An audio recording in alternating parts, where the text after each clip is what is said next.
ഇന്ന് നമുക്കൊരു അയല മുളകിട്ടത് വെച്ച് നോക്കാം കേട്ടോ. അപ്പോൾ ഇന്ന് നല്ല കപ്പയുടെയൊക്കെ കൂടെ കഴിക്കാൻ പറ്റിയ നല്ല അടിപൊളിയായിട്ടുള്ള ഒരു അയല മുളകിട്ടതാണേ.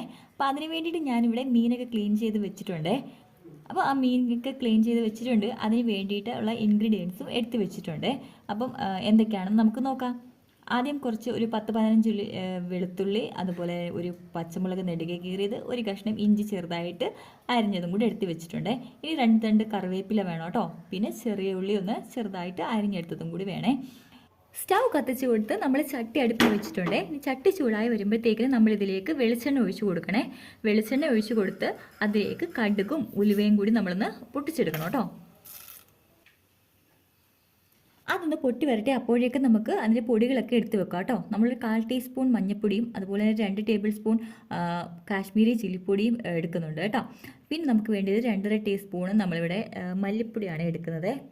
അപ്പോൾ നമ്മൾ മുളക് പൊടി ഇച്ചിരി കുറവ് വന്നുകൊണ്ട് ഒരു 1/2 ടീസ്പൂൺ കൂടി ചേർത്ത് കൊടുത്തിട്ടുണ്ടായിരുന്നു. മൊത്തം 2.5 ടീസ്പൂണാണ് നമ്മൾ ചേർത്ത് കൊടുത്തത്.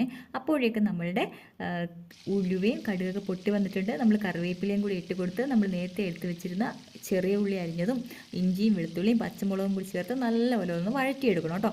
ശരിക്കും അതൊരു ചെറിയ ബ്രൗൺ കളർ ആവണം, എങ്കിലേ നമുക്ക് അതിൻ്റെ ആ ഒരു പച്ച മണമൊക്കെ മാറി നല്ലൊന്ന് വഴണ്ട് വരട്ടുള്ളൂ കേട്ടോ. ഇതിലേക്ക് നമ്മളിനി ചേർത്ത് കൊടുക്കുന്നത് കുടംപുളിയാണ് കേട്ടോ.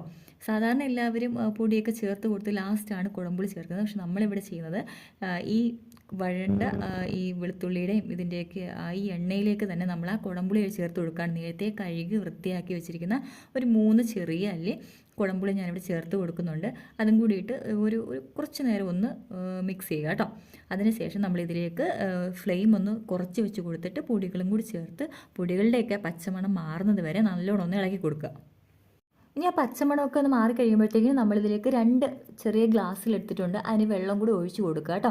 എന്നിട്ട് ആവശ്യത്തിനുള്ള ഉപ്പും കൂടി ചേർത്ത് കൊടുത്ത് ഒന്ന് മൂടി വെക്കണം കേട്ടോ. മൂടി വെച്ചിട്ട് നല്ല ഒന്ന് തിള വന്നു കഴിഞ്ഞ ശേഷം മാത്രമേ നമ്മൾ മീനിൻ്റെ കഷ്ണങ്ങൾ ചേർത്ത് കൊടുക്കാൻ പാടുള്ളൂ.